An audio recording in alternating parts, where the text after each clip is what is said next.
This is Miami. I'm here to explore what happens when emerging technologies like high-resolution screens, blockchain, and NFTs collide with the world of art. It's our finest installation. It's truly a remarkable moment. To see what happens when we rethink the world around what new technology makes possible. I'm guessing this is your work. Yeah, it's a translation on an Afro-Cuban ritual. I'm Tom Goodwin, a writer and speaker about technology and the changing world. And I'm here to meet pioneers challenging conventions and exploring the boundaries at the edge of art.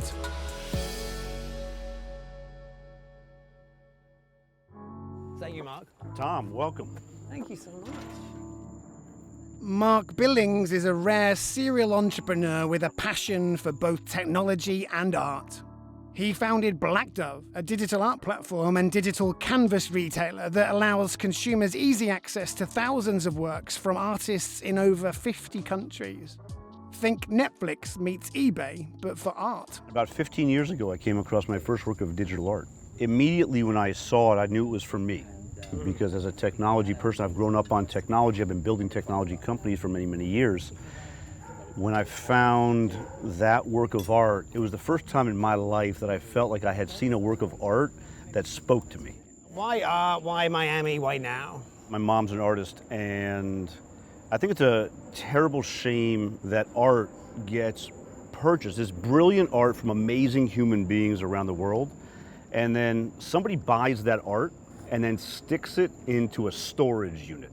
This art is the voice of some of the most interesting people in the world, and yet the world doesn't get to experience it, right? And for the first time in history, by using digital and focusing on digital art and these types of tools that we're building, art is in essence set free. It's set free, it's released into humanity in a way that an amazing work of art can touch everybody in the globe nearly instantaneously. It is the underlying business model of art here that's been disrupted. Traditional art is tangible, its value comes from its scarcity, whereas digital products can be duplicated infinitely. So what happens to the value of art? One solution that Blackdove and others are exploring is non-fungible tokens, or NFTs. An NFT is a unit of data stored on the blockchain, essentially certifying a digital asset as unique. NFTs could have a profound impact on the art world by ensuring that ownership can be limited. But when it comes to a product that can only be experienced through a screen, does it really matter if you have the original or an exact duplicate? Maybe it depends on the size of the screen. All right, come on, Tom, let me show you really. You know, it's really our finest installation. It's truly a remarkable moment. So it's 16 feet tall, 9 feet wide. It's a modular system, and this is just above a 4K. This is a screen, which is hardware. There's the art, which is art, but also some kind of file. Then there's the platform itself, which you appear to have designed. So which bit do you do? You know, we really approached this from an art gallery perspective. And we said, what would an art gallery look like if all of the art that it sold is strictly digital and moving image digital? You know, the platform itself offers artists the ability to sell their work in limited editions. It then offers a licensing layer, which looks a lot more like pay-per-view movies. Okay. And then we also have a subscription version, and that works a lot for commercial clients. I mean, for so long, art was sort of static, like it was a thing. It was sort of rendered out or made or printed, and then it existed.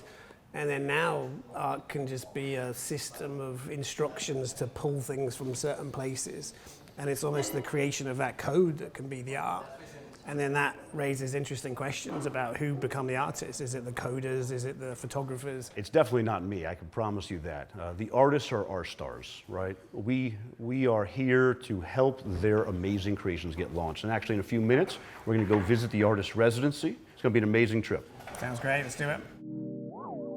So if art can now move, evolve, if it can include sound, if it can be generated by code, then what becomes of art and who is best positioned to make it? Filmmakers, photographers, coders? I'm guessing this is your work.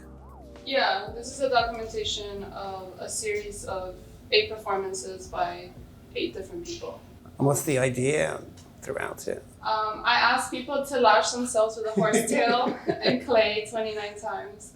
And it's a translation on an Afro-Cuban ritual, but it's also meant to be seen as a cleanse and a subversion of the whip and the lash.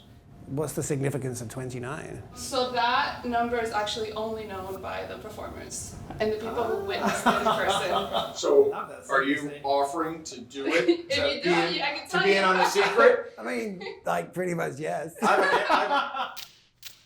So how are you defining digital art? I use the term digital art because it's a broad range of things. Blackdove really focuses on video art, on moving art.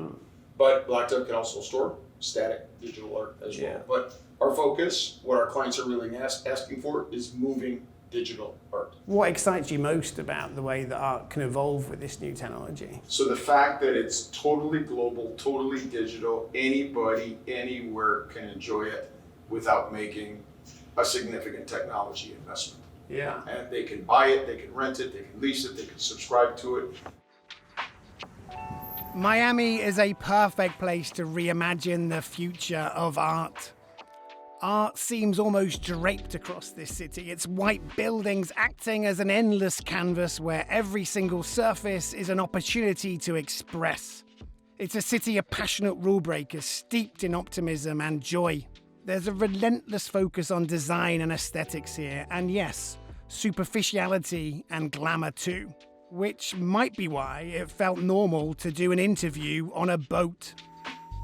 Marc and I were joined by entrepreneur and tech strategist Salim Ismail to discuss the future of digital art. It's fascinating how the technology both democratizes access to the art. It means that everyone in the world can now see incredible pieces and they're sort of liberated. But we also see the democratization of the creative process and making art. Like for a long time, paint's been incredibly expensive, canvases were expensive, access to people and places were expensive. Now we're seeing these tools in everybody's hands.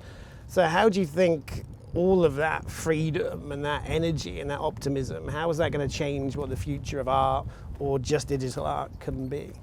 Look, there's a ton of art that's being built on the blockchain now, where impacts and events that are being tracked on the blockchain actually have a real generative effect on the art.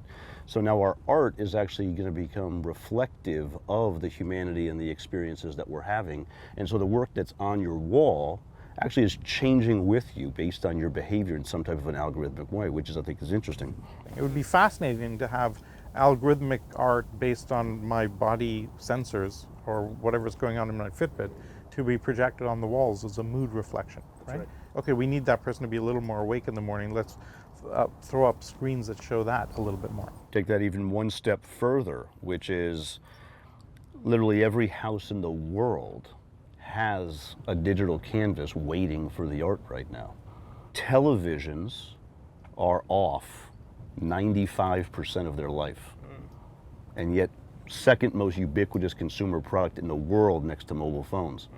And so we're going to take that 95% of unused asset, right? And we're going to turn that into a completely inverted model where we're sharing this stream of information to people that literally has an opportunity to connect them with the outside world. The granularity and the resolution that's now possible over the internet that wasn't possible 20 years ago allows us to experience things in full depth and full reality. And this is before we even get to virtual reality and augmented reality. Lord help us when artists get their hold of that. I think it challenges what art is. Humans, we recognize authenticity, right? When you're seeing the Mona Lisa, it's a big difference than seeing a picture of the Mona Lisa. Like, you feel different when you're in front of an original painting. And yet in digital that doesn't exist, right? So everybody around the world can have an authentic experience around art. And it's the first time in history that that's possible because the digital medium is authentic. Due to its cost, some art, or in the case of the screen we saw, the ability to display it, will only be accessible to the most privileged.